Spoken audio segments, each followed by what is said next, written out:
Hello students,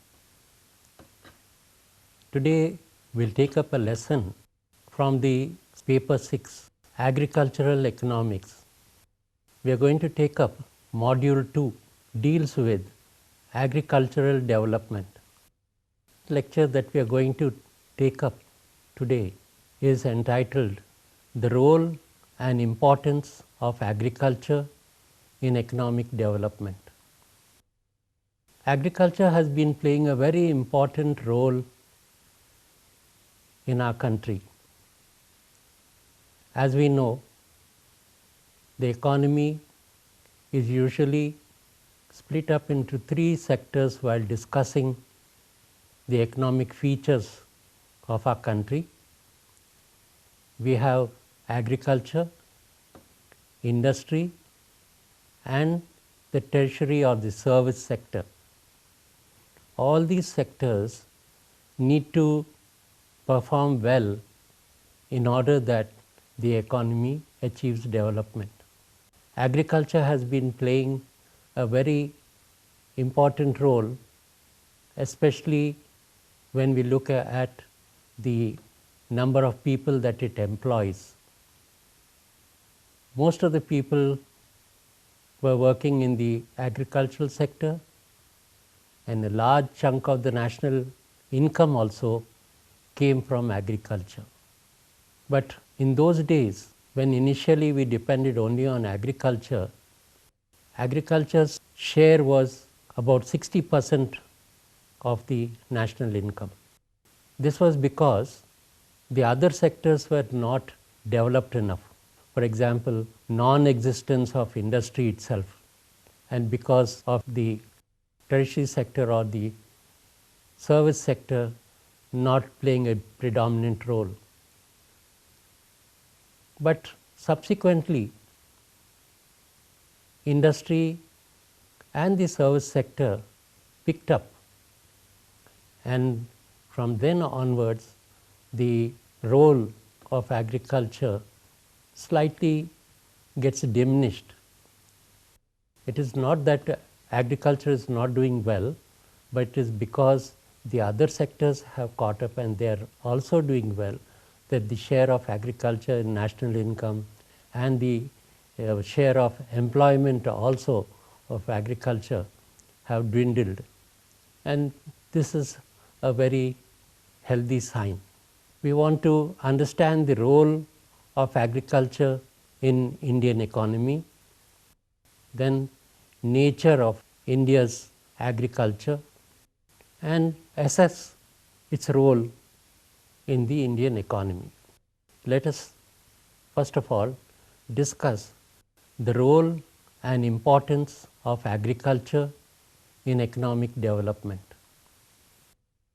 Agriculture played a very important role in the earlier days. 3/4 of the national income and even above 60% of the population also worked in agriculture, and therefore it was a very important, it was the only sector that generated so much of employment. But as time has gone by, the other sectors also caught up. From the second 5-year plan onwards, achieved development through industrialization. The contribution of the service sector also would increase, and in fact today the service sector is leading contribution to the national income. So let us discuss what are all the aspects that make this sector very important for the Indian economy. The first one is its share in national income. At the time of the First World War, agriculture contributed to 2/3 of national income, and this was on account of practically non-existence of industrial development and infrastructure. However, after the initiation of planning in India, the share of agriculture has persistently declined on account of development of the secondary and the tertiary sectors in the economy. From 55.3% in 1950-51, the share of agriculture and allied activities include agriculture, forestry, and logging and fishing, GDP factor cost declined to 37.9% in 1980-81. 1999 prices. The share of agriculture and allied activities in GDP at factor cost was 14.6% in 2009-10, that is at 2004-5 prices. The share of agriculture in national income is often taken as an indicator of economic development. Normally, developed economies are less dependent on agriculture as compared to underdeveloped countries. For example, only 2% of GDP is derived from agriculture in the USA and UK. Thus, it seems that as the country progresses, dependence on agriculture declines. And so this feature we find in our country also. The share of agriculture is decreasing. It shows that India is on the path to development, and therefore it is a good sign.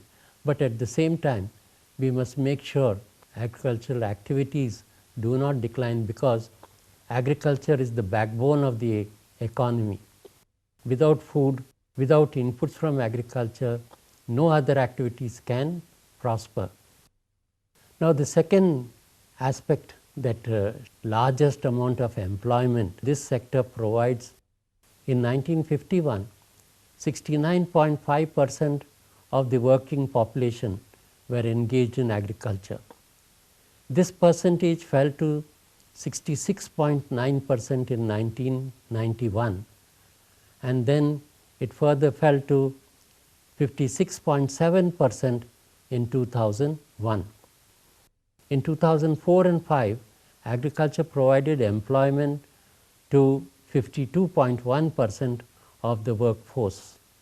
That there has been a decline in the proportion of workers who are engaged in agricultural activities.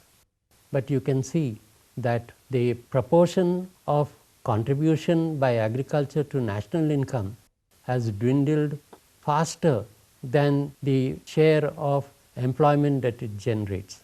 More than 50% of the population is still engaged in agriculture. Then we can understand that dependence on agriculture for employment has not declined. However, with the rapid increase in the population, the absolute number of people engaged in agriculture has become exceedingly large.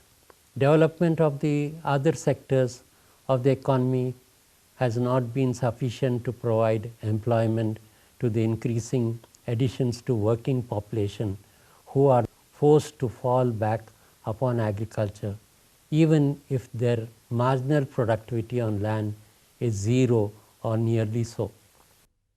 You have more workers than required in any sector.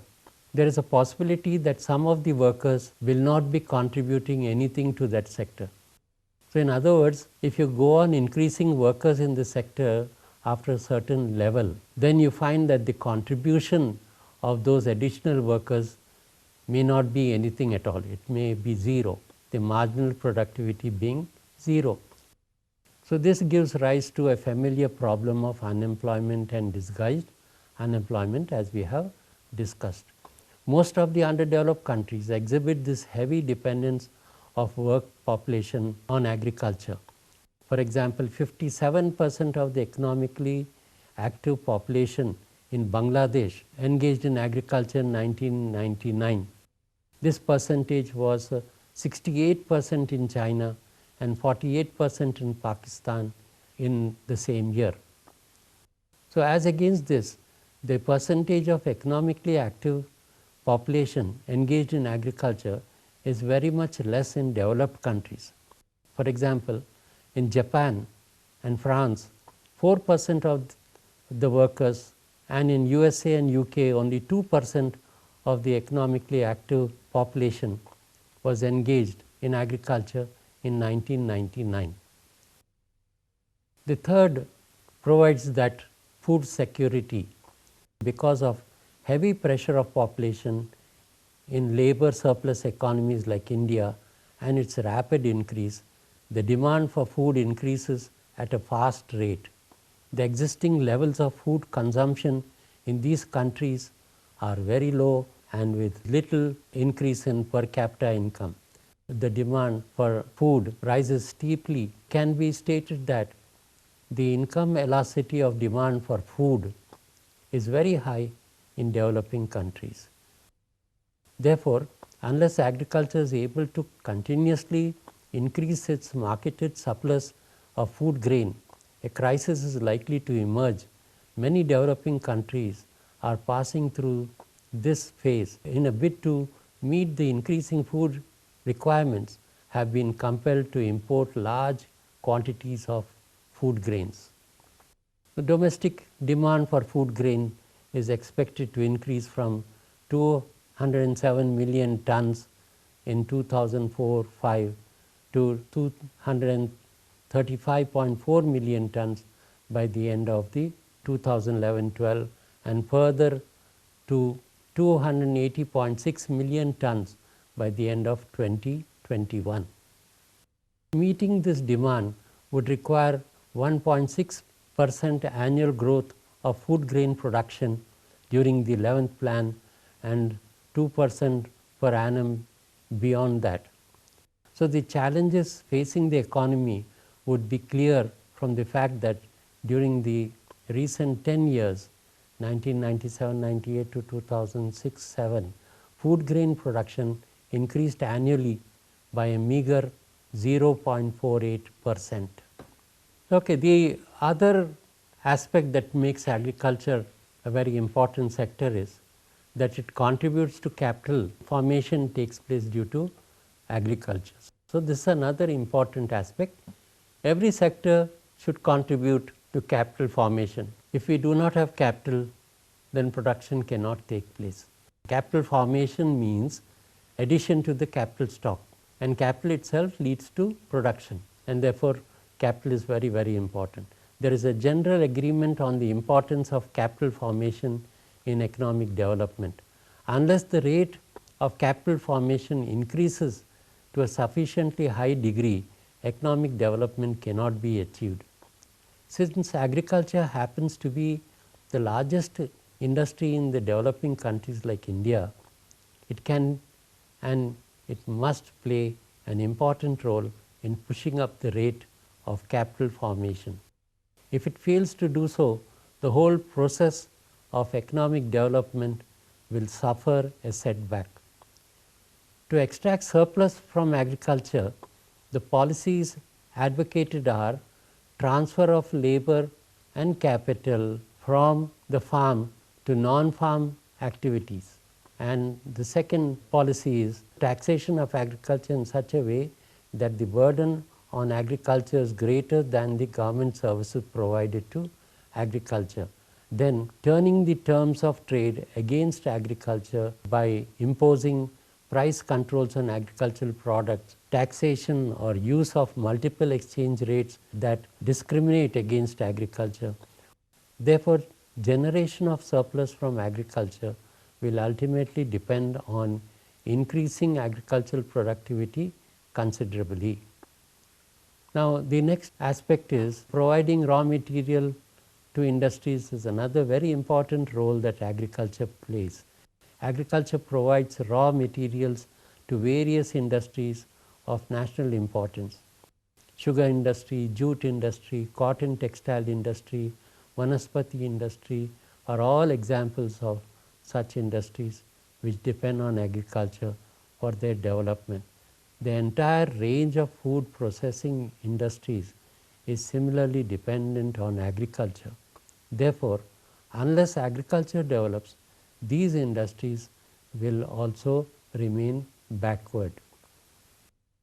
There is another aspect. Agriculture even provides a market for industrial products. So, when industry produces implements and machines for the farmers to use, agriculture is creating a market for industrial products. Since more than 2/3 of the population of the developed countries like India live in rural areas, increased rural purchasing power is a valuable stimulus to industrial development. This point was emphatically brought home by Ragnar Nurks when he stated, "The trouble is this, there is not a sufficient market for manufactured goods in a country where peasants, farmers, laborers and their families comprising typically 2/3 to 4/5 of the population are too poor to buy any factory products or anything in addition to the little they already buy. There is a lack of real purchasing power reflecting the low productivity in agriculture.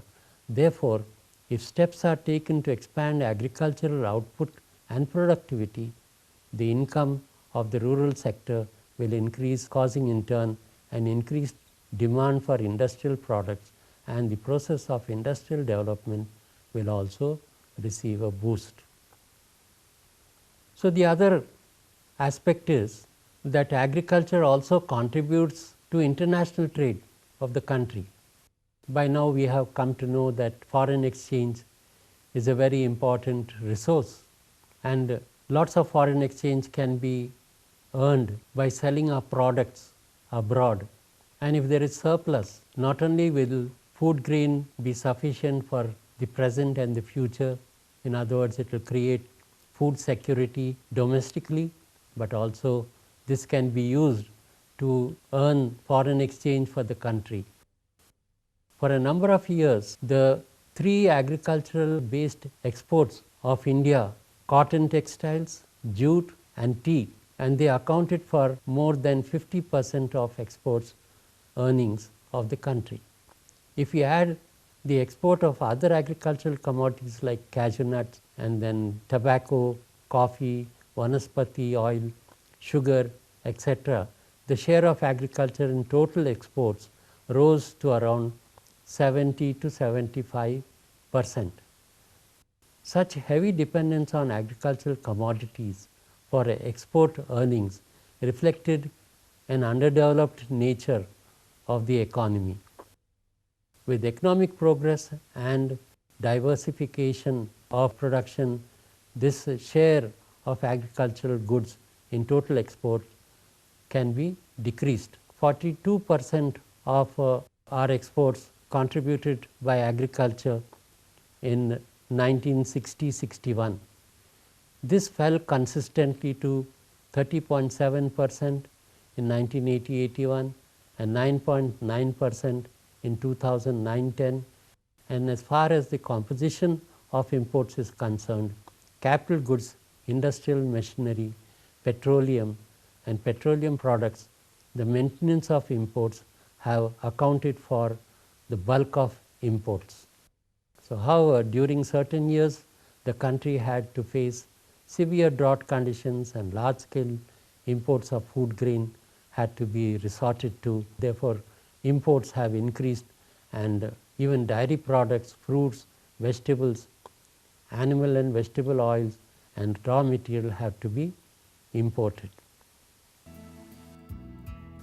So, now let us summarize what we have discussed during this lecture. We have discussed that out of the three sectors, agriculture, industry and tertiary sector, the other two sectors, industry and tertiary sector, are growing faster. This is not only true for our country, but other countries too. But agriculture is supposed to be the backbone of the economy, and therefore, if you do not have food and if you do not have inputs from agriculture, neither can human beings survive nor industries progress. And therefore, a large chunk of industries still depend upon agriculture for inputs. And then the other aspect is the employment. When we consider what is happening in agriculture in India, many other developing countries also, you find that still a large chunk of the working force depends on agriculture, and this is a sign of underdevelopment. We should try to see that the population that is depending on agriculture is shifted gradually to the other sectors, and so and thereby we can reduce the burden on agriculture. Maybe food security has to be looked after, and therefore you have to look at the productivity and production in agriculture, And in underdeveloped countries, productivity can be increased by shifting excess labor into the other sectors. And if we look after these aspects, then the country is bound to progress. Therefore, the government policy should be such that these aspects should be kept in mind, and we should see that agriculture progresses, acts as a boost to the other two sectors in the economy in different ways. And we had also seen that it contributes to earning of foreign exchange through imports. Therefore, all these aspects have to be kept in mind when we try to improve the role and the importance of this sector for the economy. For self-assessment questions, question number 1 is, what is the place of importance that we attribute to the agricultural sector in relationship with the other sectors? Question number 2 is, explain the importance of the agricultural sector in India. For references, the following books can be referred to. Number 1, Bilgrami 2000, An Introduction to Agricultural Economics, Himalaya Publication, Mumbai. The second book is Sandhu, A.N. and J. Singh 2000, Agricultural Problems in India, 3rd edition, Himalaya Publishing House, Mumbai. The third book is Sundaram, I.S. 1999, Rural Development, 3rd edition, Himalaya Publishing House, Mumbai.